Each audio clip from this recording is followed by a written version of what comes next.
24 counting day magic June 4 ചൊവ്വാഴ്ച രാവിലെ 5 മണി മുതൽ. വെള്ളക്കെട്ട് രൂക്ഷമായതിനെ തുടർന്ന് കോട്ടയം ജില്ലയിൽ വിവിധ ഇടങ്ങളിലായി 11 ദുരിതാശ്വാസ ക്യാമ്പുകൾ തുറന്നു. 332 പേരാണ് ഇപ്പോൾ ക്യാമ്പുകളിലുള്ളത്. ടോബി ജോൺസൺ കോട്ടയത്ത് നിന്ന് വിവരങ്ങൾ നൽകുന്നു.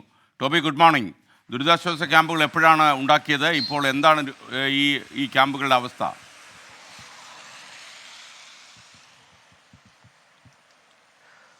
Good morning SKN. എന്തായാലും ഇന്നലെ ഉച്ചയ്ക്ക് ശേഷം ദുരിതാശ്വാസ ക്യാമ്പുകൾ ജില്ലയുടെ വിവിധ മേഖലകളിൽ തുറന്നു എന്നാണ് നമുക്ക് മനസ്സിലാക്കാൻ സാധിക്കുന്നത്. ഏറ്റവും ഒടുവിലത്തെ ഇന്നലെ രാത്രിയിൽ വന്ന കണക്കാണ്. ഈ 11 ദുരിതാശ്വാസ ക്യാമ്പുകളിലായി 332 പേർ ഉണ്ട് എന്നുള്ള സുരക്ഷിതരായിട്ടുണ്ട് എന്നുള്ളൊരു വിവരം നമുക്ക് ലഭിക്കുന്നത്. പല സ്ഥലങ്ങളിലും മീനച്ചിലാർ കരകവിഞ്ഞതും അതുപോലെ തന്നെ വെള്ളക്കെട്ടിനെ തുടർന്നും വീടുകളിൽ വെള്ളം കയറിയ ആളുകളാണ് ഇങ്ങനെ ദുരിതാശ്വാസ ക്യാമ്പുകളിലേക്ക് മാറിയിട്ടുള്ളത് എന്നാണ് നമുക്ക് മനസ്സിലാക്കാൻ സാധിക്കുന്നത്. എന്തായാലും ഇപ്പോൾ ഞാൻ നിൽക്കുന്നത് അയർക്കുന്ന മേഖലയിലാണ്, അരുമാറൂർ മേഖലയിലാണ്.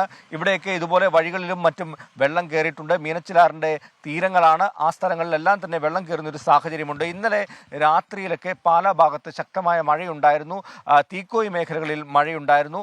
അവിടെയൊക്കെ വെള്ളം ഒഴുകി താഴ്ന്ന പ്രദേശങ്ങളിലേക്ക് എത്തുകയാണ്. അതുകൊണ്ട് തന്നെ കോട്ടയം ജില്ലയോട്, കോട്ടയം നഗരത്തോട് കേന്ദ്രീകരിച്ച് പല സ്ഥലങ്ങളിലും വെള്ളക്കെട്ട് ഉണ്ടാകാനുള്ള സാധ്യതയുണ്ട്. മീനച്ചിലാർ കരകവിഞ്ഞ ഒരു സാഹചര്യത്തിൽ പല വീടുകളിലേക്കും വെള്ളം കയറുന്നതായിട്ടുള്ള ഒരു വിവരമാണ് നമുക്ക് ലഭിക്കുന്നത്. താഴ്ന്ന പ്രദേശങ്ങളിലേക്ക് വെള്ളം ഒഴുകിയെത്തുന്നൊരു കാഴ്ചയാണ് കാണാൻ സാധിക്കുന്നത്. മഴ ഇന്ന് തുടരുമെന്ന് തന്നെയുള്ള വിവരമാണ് നമുക്ക് ലഭിക്കുന്നത്. ഇന്നലെ ഓറഞ്ച് അലേർട്ട് പെട്ടെന്ന് പ്രഖ്യാപിക്കുന്ന ഒരു സാഹചര്യമുണ്ടായി.